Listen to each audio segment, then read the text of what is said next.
This chapter is weird in that I kind of forget that it exists, but it's actually very important. So it's not like chapter 2 where I was like, oh, there are things that could be cut. I mean, maybe there are a couple things, but everything in here is actually kind of important and necessary to help establish things. So like, yeah, let's look into it, and also maybe why I kind of forget its existence. I think maybe part of the reason why I forget it exists is because it used to have this awesome cover page with them playing poker with these ducks. Yeah, so I don't share this in most places. I think you could find it maybe on Tumblr and DeviantArt. That's like it, and it's glorious. Kid, this is the 5th time I've called you.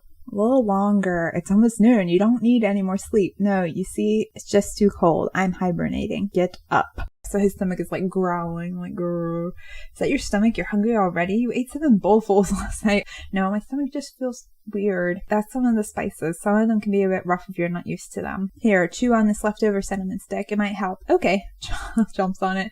Whoa, spicy. So spicy. So do you like it or not? What is cinnamon? Dried root? No, it's bark from a southeastern country. Oh, I've had tree bark before. One year when harvest was bad, I chew on it when I got really hungry. Uncle, I'm hungry. What am I, a cornucopia? Managed to find the last sorry rabbit still alive, and it's for our supper. Choose some bark if you're so hungry. Hey, did the people in that southeastern country grow cinnamon because their harvest was bad? I don't think so. So does this seem random? Yes. But it establishes Link's uncle. It also establishes that there is a southeastern country that the Gerudo are trading with, which comes up a lot in the comic, so. What is it, kid? Don't tell me we're lost. I'll climb up this tree real quick. I should be able to see the path from up top. What? That tree is huge. It'll take you forever to... Chunk. Whoosh. First the whip he used to grab me off the side of the cliff. Now this. Where did he get these things? It's such a nice day, and my witch career is better than ever. Syrup said I'll get a new broom if I do go just a few more days without crashing my broom. Oh, that's repetitive. I should have cut that. And there's no way I'm gonna crash. She thought I was bad at flying because that dumb kid kept getting in my way all the time. But I haven't seen him for over a year. Ha! That new broom is as good as mine. Wham! So for those not in the know, in Arcania seasons, oh no, not Arcania. Oh my gosh, Oracle of Seasons and Oracle of Time. Syrup was a witch who'd like, you'd come into like a screen, like on the map in the world, and she'd be like flying around. And so basically you would purposely run into her and make her drop a bunch of stuff, and then you'd steal her stuff from her, as I recall. Is that right? I need to check this. That sounds really messed up, but yeah. She was also a great character in the Oracle of Seasons manga. That was a great manga. That was the first manga I ever read. Okay, so he grabs a branch. She screeches to a halt. Hey, watch where you. Oh, hi. Oh, everyone steps off. You. None of this would be happening. The word for you. What is going on up there? Why were you even up there? I was looking for the path. You should have stopped him from climbing all the way up there. Up there. Oh my gosh. There's a lot of redundant, repetitive words here. Ooh. Yeah, not good. It wasn't like he was going to fall. Who cares if he falls? He broke my... Oh my gosh, she's vicious. Who cares if he falls? He broke my broom for the billionth time. And how was I supposed to know that's even a possibility? Well, I don't know. The fairy who used to travel with him should have told you. She should have. Yes. I mean, don't you have a Link's Traveling Companion support group or something? Are you even listening to yourself? That would be kind of useful, though. Yeah, this whole bit with Maple is not my favorite thing, but it's worth it for the Link's Traveling Companion support group. I love it. I'm leaving. I've got to tell Syrup I've crashed. Darn it. Bye-bye. Stay out of my way. You got that? Bam. She's usually really nice. She's sure she is. Oh, man. So that's what the witches in Hyrule are like. Aside from the broom, she looked nothing like the witches back home. There are witches in the desert and caves. What? No, I'm in the Gerudo tribe. 2 of my great aunts are witches. Ooh, do they have big hats too? No, they have ice and fire for hair. How are they alive? She beats me. My great aunts are mad old bats, but they did teach me some decent magic. Ooh, what can you do? Well, one thing that was always pretty easy was levitation. Like flying? Well, it's more like blah, blah, blah, blah. So cool. I love this so much. Just majestically soaring into the sunset.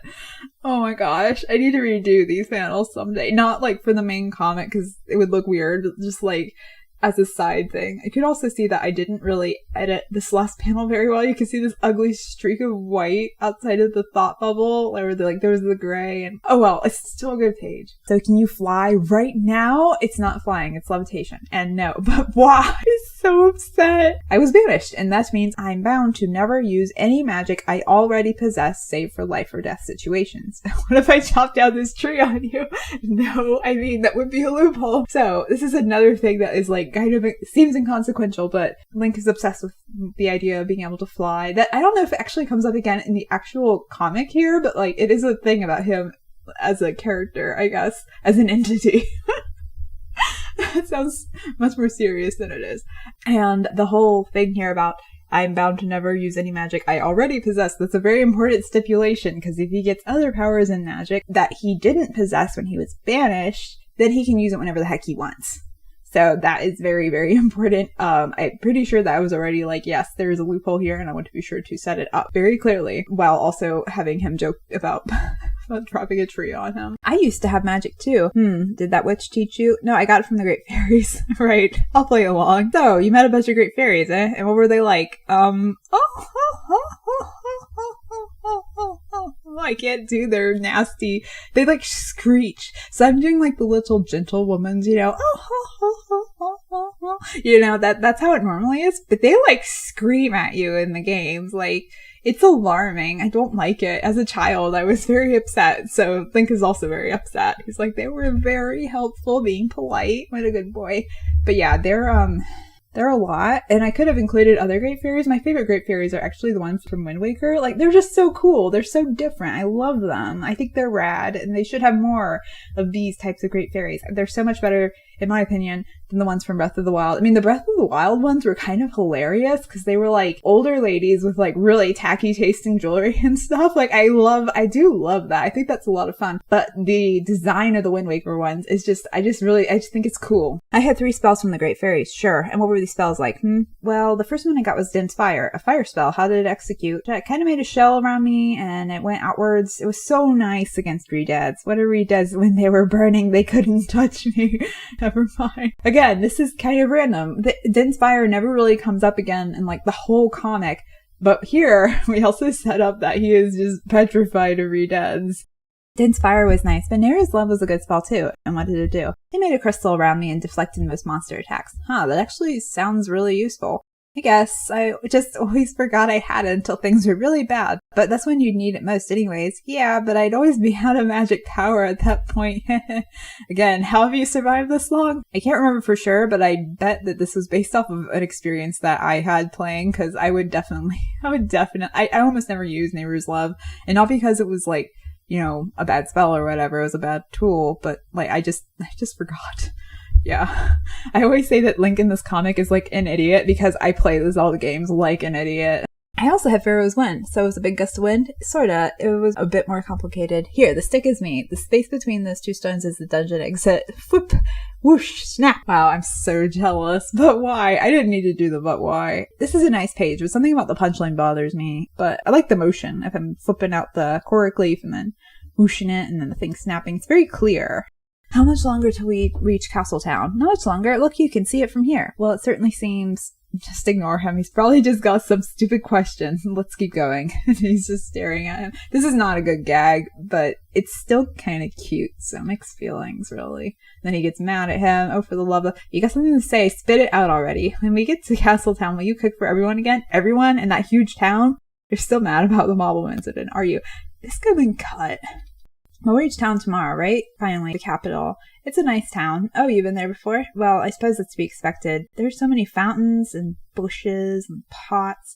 Why would anyone care about that? Money.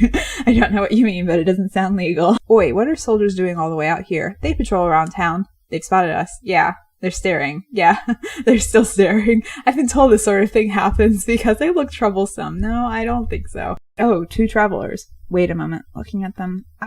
What's wrong? This is bad. This could be in a lot of trouble for Castletown. Why? They don't look... Oh, what should we do? Should we stop them from getting closer? I don't know.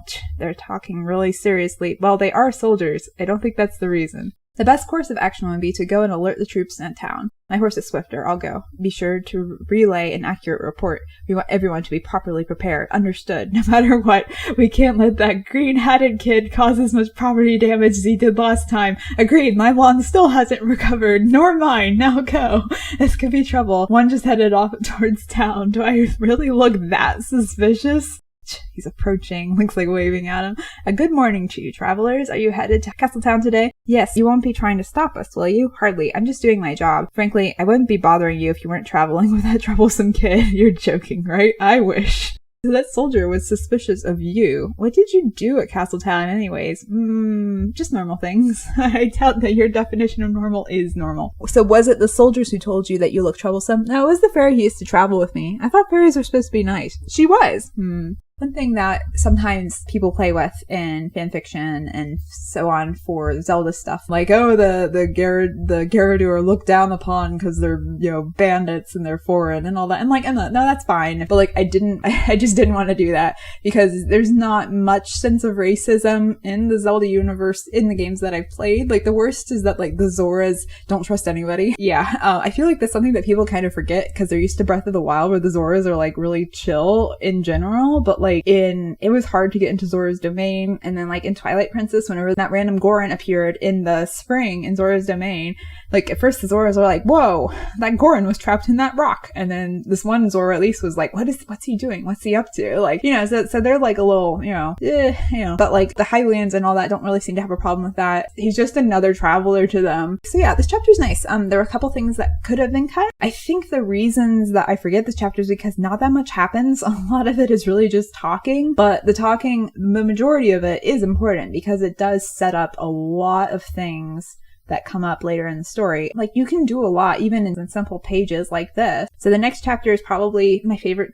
No, it's not my favorite, but it's one of my favorites. It's very, very special, and we'll get to that in another video, and I'll see y'all next time. Bye bye.